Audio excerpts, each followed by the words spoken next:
बिस्मिल्लाहिर्रहमानिर्रहीम अस्सलामुअलैकुम। आज हमारा जो टॉपिक होगा वो होगा सॉलिड और इसमें हम पढ़ेंगे कोवलेंट सॉलिड्स। कोवलेंट सॉलिड्स क्या होते हैं, इनको कोवलेंट क्रिस्टल्स भी कहते हैं। तो सबसे पहले कुछ हमने बेसिक टर्म देखनी है कि कोवलेंट सॉलिड में बेसिक टर्म हमारे पास क्या क्या है। पहली बात तो हमें इस बात को अच्छे तरीके से जान लेना चाहिए कि जो कोवलेंट सॉलिड होते हैं बेसिकली ये न्यूट्रल एटम से बनते हैं, इसलिए हम इनको एटॉमिक सॉलिड भी कहते हैं। यानी कि ये एटॉमिक सॉलिड इसलिए कहलाते हैं क्योंकि इनमें जो है वो न्यूट्रल एटम्स हो सकते हैं, वो सेम एलिमेंट के भी हो सकते हैं और डिफरेंट एलिमेंट के भी हो सकते हैं। और जो एटम्स आपस में जुड़े हुए होते हैं वो कोवलेंट बॉन्ड के ज़रिए होते हैं, तो इसलिए हम ऐसे सॉलिड जिनमें कोवलेंट बॉन्ड होता है उनको हम कोवलेंट सॉलिड भी कह सकते हैं। अब टाइप्स ऑफ कोवलेंट सॉलिड हमारे पास जनरली दो टाइप्स हैं कोवलेंट सॉलिड की। सबसे पहली टाइप ये है हमारे पास कि when covalent bonds join to form giant molecule like diamond, silicon carbide और एल्यूमिनियम नाइट्राइड। यानी कि जब कोवलेंट क्रिस्टल हमारे पास इस तरह का हो कि कोवलेंट बॉन्ड हो, यानी कि बहुत से एटम्स आपस में कोवलेंट बॉन्डिंग के ज़रिए जुड़े हुए हों और वो जुड़कर एक जॉइंट मॉलिक्यूल बना रहे हों। जैसे कि हमारे पास एक डायमंड की एग्जांपल है कि इसमें जो है वो कार्बन एटम आपस में जुड़ते रहते हैं और यूं जुड़कर वो जो है वो एक जॉइंट मॉलिक्यूल बनाते हैं डायमंड का स्ट्रक्चर। तो ऐसे एक तो ये अरेंजमेंट हो सकती है कोवलेंट सॉलिड की, और दूसरी जो है कि atom join to form covalent bond and separate layer are produce like graphite, cadmium iodide and boron nitride. अब हमारे पास ये ग्रेफाइट के एटम्स हैं यहाँ पर जो कि हेक्सागोनल वे से गिने जो है ना वो मिले हुए हैं। अब ग्रेफाइट किन एटम से मिलकर बना है, ये कार्बन से ही मिलकर बना है। यानी कि यहाँ पे हम देख रहे हैं कि कार्बन जब जॉइंट मॉलिक्यूल बनाता है वेल अरेंज्ड, ठीक है, तो हर तरफ से जो है ये 3 डायमेंशन स्ट्रक्चर है, तो ये डायमंड की शक्ल इख्तियार कर लेता है। लेकिन वही ग्रेफाइट है जो है वो कार्बन से जो मिलकर बना है, अगर कार्बन के एटम लेयर की शक्ल में इस तरीके से मिलते हैं तो ये हमारे पास एक लेयर स्ट्रक्चर बन जाता है। तो कहने का मतलब ये है कि कोवलेंट सॉलिड जो होते हैं इनमें दो तरह के स्ट्रक्चर है, एक जॉइंट मॉलिक्यूलर स्ट्रक्चर हो सकते हैं और दूसरा जो है वो सेपरेट लेयर वाले स्ट्रक्चर हो सकते हैं। अब स्ट्रक्चर ऑफ डायमंड के जो कोवलेंट सॉलिड है उसमें सबसे पहली और इम्पोर्टेंट जो एग्जांपल आती है वो डायमंड की आती है। तो डायमंड के लिए सबसे पहले हमें कुछ बेसिक टर्म का पता होना चाहिए कि डायमंड जो है एलोट्रोपिक मॉडिफिकेशन ऑफ कार्बन है, यानी कि डायमंड जो है वो एलोट्रोपिक फॉर्म ही है कार्बन एटम की। दूसरी बात यह है कि जो कार्बन है इसके जो इलेक्ट्रॉन होते हैं आउटर मोस्ट शेल में उनकी टोटल तादाद जो है वो 4 होती है, और ये जो 4 एटॉमिक ऑर्बिटल्स होते हैं, जो 4 ये कार्बन के एटम्स होते हैं, ये 4 मुख्तलिफ किस्म के ऑर्बिटल में होते हैं। उनमें एक s ऑर्बिटल होता है और 3 p ऑर्बिटल्स होते हैं।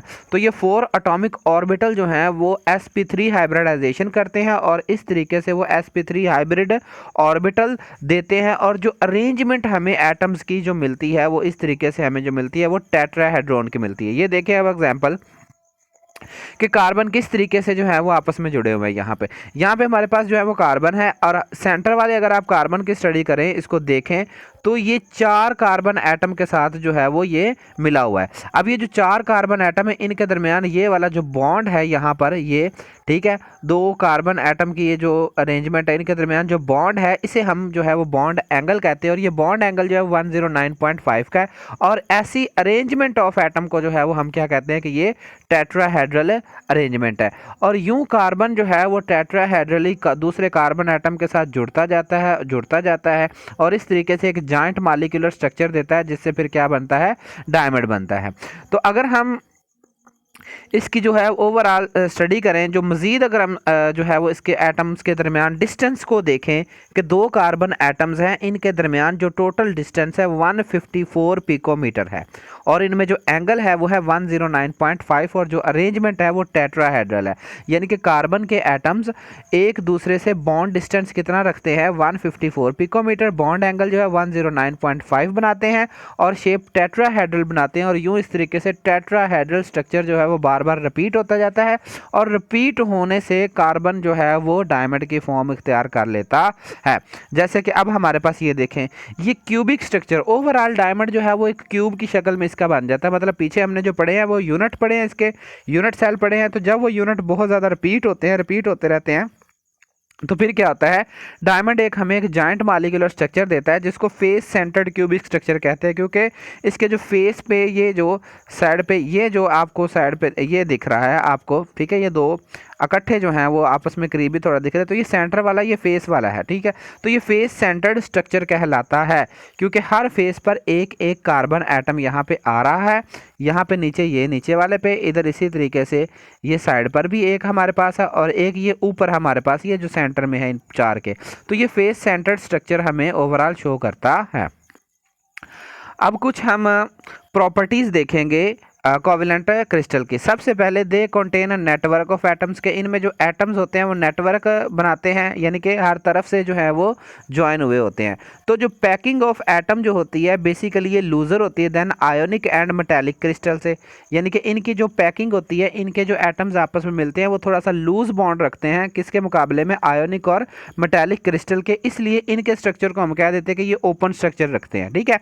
अब तीसरा जो इसकी प्रॉपर्टी है, these crystals are very hard and considerable amount of energy is required to break them. लेकिन ये हार्ड होते हैं क्योंकि क्रिस्टल्स हैं, सॉलिड हैं, तो सॉलिड की जो है ये एक प्रॉपर्टी होती है कि वो हार्ड होते हैं, तो ये भी हार्ड होते हैं, लेकिन आयोनिक और मेटालिक सॉलिड के मुकाबले में कम होते हैं।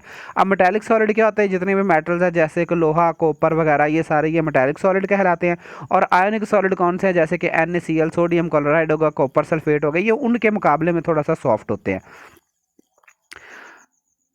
अब चौथी प्रॉपर्टी क्या, they have high melting and boiling point and their volatility is very low. इनके भी मेल्टिंग एंड बॉइलिंग पॉइंट ज़्यादा होते हैं, ठीक है, इनके मेल्टिंग पॉइंट जो है वो ज़्यादा होते हैं, और इनकी वोलेटिलिटी जो होती है बेसिकली ये वेपर्स में चेंज होना, किसी चीज़ का वेपर में चेंज होना, जितनी जल्दी कोई चीज़ वेपर में चेंज हो जाती है हम कह देते हैं कि यह ज़्यादा वोलेटाइल है, और जितनी कम होती है या लेट से होती है तो हम इसे कहते हैं कि ये कम वोलेटाइल है।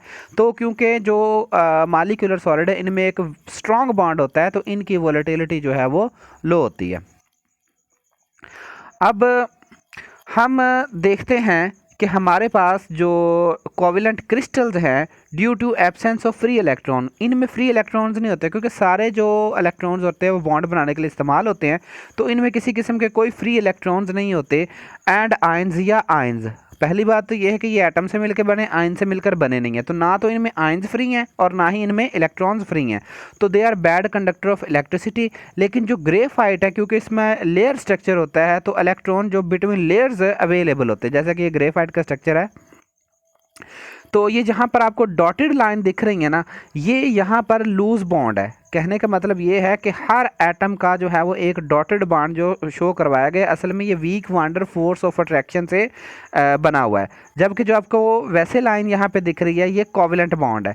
तो जो लेयर स्ट्रक्चर है ना ग्रेफाइट का, यही इसको बनाता है एक गुड कंडक्टर, क्योंकि ये जो लूज बॉन्ड है यहाँ पर आसानी से इलेक्ट्रॉन हमें मिल जाते हैं for the conduction of electricity.